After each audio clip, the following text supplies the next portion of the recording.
பார்த்தீங்கன்னு சொன்னால் இங்கே கரண்டியில் நிறைய இருக்குது. நாங்கள் இதை உள்ள இன்னொரு ஸ்பூனால் எடுத்து போடுவோம். எனக்கு சொன்னால் இதில் இருக்கிற முட்டை கொஞ்சம் பச்சையாகவே இருக்குது.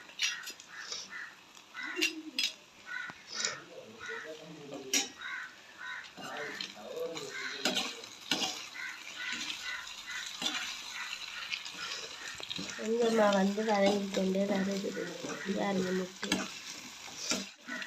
நாங்கள் இப்படி பொரியலும் நாங்கள் புட்டுக்கும் செய்து சாப்பிடுவோம். அப்படி ஒரு டேஸ்ட்டாக இருக்குது. உண்மையாக தான் சொல்கிறேன். நான் நேற்றிடாவும் கூட புட்டுக்கு இப்படி வெங்காயத்தை வதக்கி முட்டையும் போட்டு பொரிச்சு சாப்பிட்டேன். உண்மையாக நல்ல டேஸ்ட்டாக இருக்குது. இது நூடுல்ஸுக்கு மட்டும் போடாமல் புட்டுக்கு செய்து சாப்பிடலாம். நல்லா இருக்குது.